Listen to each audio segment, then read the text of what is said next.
What's up guys, in this week's video I want to talk to you about how you can learn a new language without a tutor. I have personally learned 2 new languages over the past 7 years, English and German, but I learned it at school, which of course wouldn't be learning it without a tutor, but I personally do not think school teaches us the right way to learn a new language. So in this video I will share everything what I've learned about what does work and what doesn't, so that you can do this without any help. As I said, I don't think the methods for language learning we're taught at school work really well and efficiently. For example, 1 week you could have to study a vocab list all around animals, and the next week it's about cooking, and I just simply do not think this is the way to go about it. In my opinion, everybody who's trying to learn a new language should first learn the around 500 most used words in said language. This is because 80% of a language usually consists of around 2,000 words, and by studying 500 of those you're already well on your way. After or while learning these first 500 words, I would suggest watching some kid TV shows in the language you're trying to learn. This is because kid shows use very simple vocabulary which would fit in with your own language study, so to speak, and in addition to that, most kids shows are heavily animated or fully animated, which makes it way easier to understand what's going on, even if you can't make out all of the words that are spoken.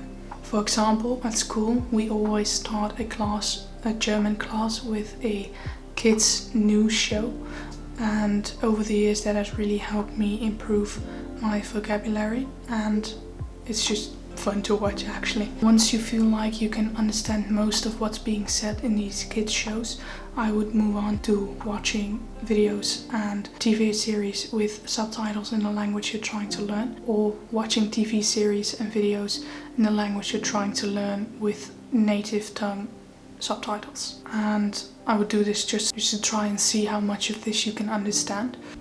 After you do this for a while and once again have the idea that you understand a big part of what's being said, I would then move on to watching series and videos without subtitles, just to try and see how much of it you can still understand.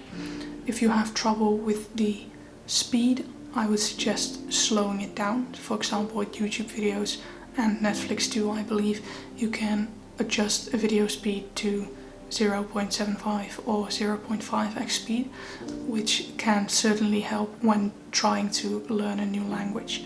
I, for example, watch videos in my native tongue and English at 2.5x speed, but with German videos I started off with just the normal 1x speed, and I'm now slowly building up to 1.5, 1.75x speed. You just have to realize that watching these videos or series isn't about trying to go as fast as you can, it's about trying to understand the most that you can. After all of this, I would then move on to listening to podcasts. Podcasts are a bit harder because then you no longer have video footage that supports what's being said, so that makes it sometimes a bit harder to understand what's going on. But again, if you struggle with the speed, I would recommend slowing it down a little.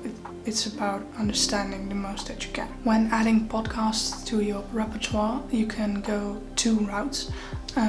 The first being listening to podcasts about learning the language you're trying to learn, and the second one is finding topics that you're interested in and then podcasts that cover those topics in the language you're trying to learn. In my opinion, the latter is a bit better because it's just usually more fun. Podcasts that are about language learning are often quite generic and not really topics that interest me. So I would rather find a podcast that's maybe a bit harder to follow, but it's about something that I enjoy learning about. The second main part of my ideal process is reading. 6 years ago I struggled a lot with English. I even needed to get an English tutor to get my grades up a bit, which actually didn't really work. But after my first year in high school, during the entire summer holiday that followed, I read and read and read English books. After that holiday, my English grade improved from a 5 to a 7.5, so that's a 50% or 150% increase, which is really cool. And reading isn't just for fun, but it also helps with adding to your vocab once again, and it helps you understand the grammar. After reading all these English books, I didn't need to think about what grammar rules I needed to apply to a certain sentence. I just intuitively knew. And of course this isn't foolproof 100% of the time, but that isn't the goal. Even native speakers make grammar mistakes.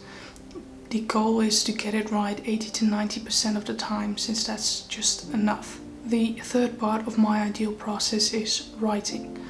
When you start writing, you have to implement everything you've learned about vocab and grammar and bring it into practice.